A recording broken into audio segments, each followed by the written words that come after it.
আজ ধন হয়েছে বলে এত দূর কিছু করে বসল। এবার একে আল্লাহ রাব্বুল আলামিন বলছেন খুব মিঠা কথা। কোরআনে আল্লাহ তাআলা বলছেন ওয়াতাত্তাখিজুনা মাসানিআ লাআল্লাকুম তাখলুদুন। যেখানে ইচ্ছা, যেই প্লটে মন হচ্ছে, যেই বাজারে মন হচ্ছে, তুমি রাতারাতি বাড়ি বানিয়ে দিছো 3 তলা 4 তলা 5 তলা।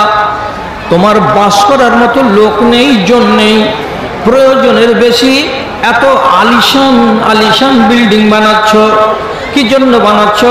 কোরআন জিজ্ঞেস করে বলছে লাআল্লাকুম তাখলুদুন। তোমার বিল্ডিং এর রং দেখে মনে হচ্ছে, তোমার বিল্ডিং এর ফিটিং দেখে মনে হচ্ছে, তোমার বিল্ডিং এর ভেতরে যতগুলো সাজ সরঞ্জাম লেগেছে তাই সেগুলো দেখে মনে হচ্ছে তুমি জীবনে মরবে না, তোমাকে মরণ এসে ধরবে না। এই বাড়িটাই তোমার জীবনে থাকবে এবং তুমিও জীবনে বেঁচে থাকবে অনাদি অনন্তকাল ধরে। তোমার মনে হয় মরণ হবে না, মরবে না মনে হয়। এই জন্য এত বড় আলিশান বিল্ডিং করেছো। এটা কি তোমার নিয়তে আছে? যদি এটাই থাকে যে না আমি মরবো না, এখন আয়েশ আরাম করব বহুদিন,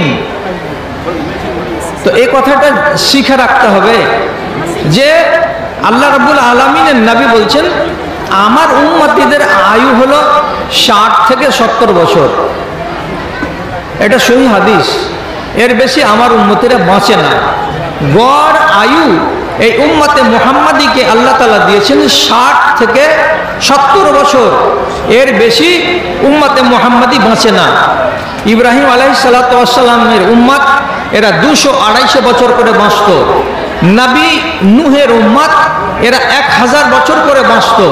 হযরতে আদমের আওলাদ এরা 1000 বছর করে বাঁচত। এরা যেমন ছিল উঁচু তেমনি ছিল এদের আয়ু লম্বা। আর আমরা হলাম নিচু 5 ফিট 5.5 ফিট, আর আমাদের আয়ু হলো 60 থেকে 70 বছর। এরপরে আপনার জন্য রাখা আছে কবর। এই জন্য রব্বুল আলামিন বলছেন যদি স্বপ্নে বিভোর থাকো যে মরণ হবে না, তাহলে তোমার টোলায় পাড়ায় তোমার এলাকায় বিশেষ করে তোমার মহল্লায় যদি 3 থেকে 4 জন বুড়ো মানুষ থাকে, তো সেই বুড়ো মানুষগুলোকে দেখো আর তুমি নিজে নিজে বলো এই মানুষগুলোর চিবুকে আমি কালো দাড়ি দেখেছি, এই মানুষগুলোর মাথায় আমি কালো কুচকুচে চুল দেখেছি, এই মানুষগুলোকে আমি যখন 3 বছর 5 বছরের ছেলে তখন এরাকে আমি তরতাজা দেখেছি, আজ আমি তরতাজা। আর এই মানুষগুলো হয়ে গেছে কি একেবারে বৃদ্ধ বয়সে, চুল দাড়ি মোছ পেকে একাকার হয়ে গেছে। তাহলে তোমার চোখের সামনে একটা মানুষ মরণের দোর গোড়ায় চলে গেছে, তো তোমাকে কি মরণের দোর গোড়ায় যেতে হবে না? এই ভাবনাটা মগজে চেতন করে যদি রাখো, তাহলে অপ্রয়োজনে এত বড় বড় বাড়ি বানাবে না। আর বাড়ির ভেতরে এত সাজ সরঞ্জাম জীবনে কোনোদিন আনবে না, যাকে বলা হয় ইসরাফ, যাকে বলা হয় বাহুল্য খরচ। বাহুল্য খরচ করা কোনো মুমিনের বৈশিষ্ট্য নয়। আপনি যদি বলেন আমি ব্যবসা করব, আমি ঘর ভাড়া দেব, দিয়ে কামাই করব, তাহলে তো ঠিক আছে, তাহলে ঠিক আছে। আর যদি দেখেন যে ঘরগুলো সব ফাঁকা পড়ে আছে, জিনে আর ভূতে দখল করে আছে, তাহলে আপনাকে এই ফাঁকা ঘর ফেলে রেখেছেন, তার জন্য রব্বুল আলামিনকে কৈফিয়ত দিতে হবে। সহিহ হাদিসের ভেতরে লেখা আছে কি গুরফাতুন লিনাফসিকা ওয়া গুরফাতুন লিজাওজিকা ওয়া গুরফাতুন লিজাইফিকা ওয়া রাবিউ লিশাইতান। তোমার বাড়িতে যদি একটা কামরা থাকে, তাহলে একটা কামরা এটা তোমার নিজের জন্য হলো। 2টা যদি কামরা থাকে, তাহলে নবীজি বলছেন 2 নম্বর কামরাটা তোমার স্ত্রীর জন্য হলো। 3 নম্বর কামরা যদি থাকে, তাহলে পরে সেটা তোমার মেহমানের জন্য হলো। বাড়িতে কখনো অতিথি আসতে পারে, জামাই আসতে পারে, কোনো লোক যদি এসে যায় তার জন্য এটা হলো। তারপরে রাসূলুল্লাহ বলছেন ওয়াররাবিউ লিশাইতান, তোমার বাড়িতে যদি 4টা কামরা থাকে এবং 4টা কামরাতে 4 রকমের লোক না শয়, তাহলে 4 নম্বর যেটা কামরা মানে 4র্থ নম্বর কামরা, এটা শয়তানের জন্য তৈরি করা হয়েছে।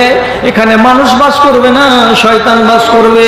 আর যেই মানুষটা মুসলমান হয়ে মুমিন হয়ে শয়তানের শোবার জায়গা দেয়, শয়তানের আরামের জায়গা দেয়, এই মানুষটাকে 1 নম্বর ইমানদার বলা যায় না।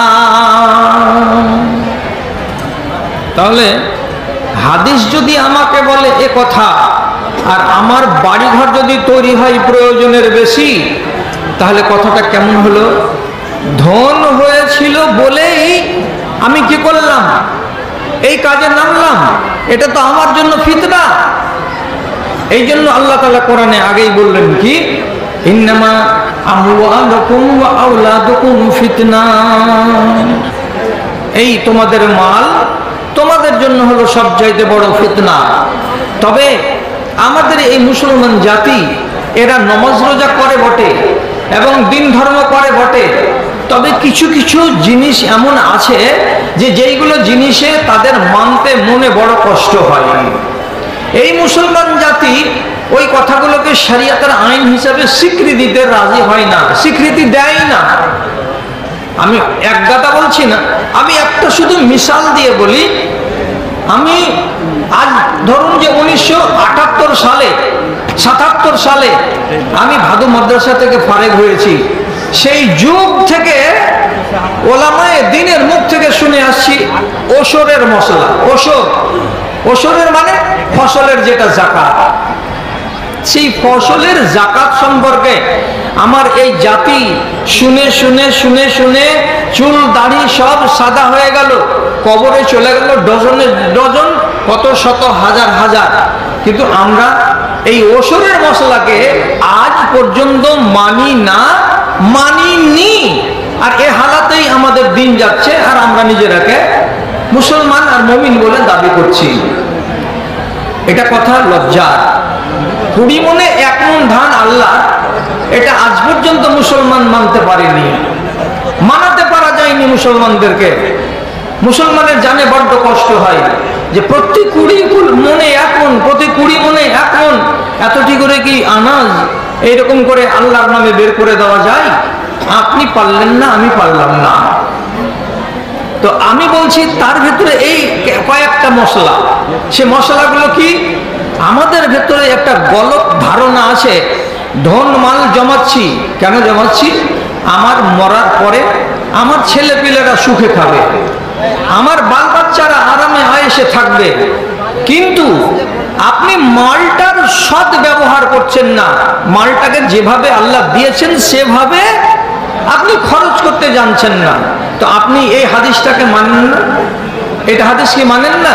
আল্লাহ রাব্বুল আলামিনের নবী বলছেন কিয়ামতের দিন পাখানা নড়বে না, ঢালাই করা সিমেন্টের সাথে যেমন ইট জুড়ে যায়, ওকে খোলা যায় না হাতুড় না মারলে, তেমনি আপনার পা সেই দিন কিয়ামতের মাঠে ঢালাই হয়ে যাওয়ার মতো লেগে থাকবে। যতক্ষণ পর্যন্ত আপনি এই প্রশ্নগুলোর জবাব দিতে না পারবেন, তার ভিতরে একটা প্রশ্ন এই, ওয়ান মালিহি আইনা ইকতাসাবাহু আইনা আনফাকাহু, তার মালের প্রশ্ন তাকে জিজ্ঞেস করা হবে, কোথা থেকে কামাই করেছিলে এবং কোন কোন জায়গাতে ব্যয় করেছিলে। কামাই করারও হিসেব দাও এবং খরচ করারও হিসেব দাও, আয়ের হিসাব দিতে হবে এবং ব্যয়ের হিসাব দিতে হবে। যতক্ষণ পর্যন্ত না দেওয়া যাবে ততক্ষণ পর্যন্ত আল্লাহ রাব্বুল আলামিন আপনার পা কিয়ামতের মাঠে জমিন থেকে খুলবেন না।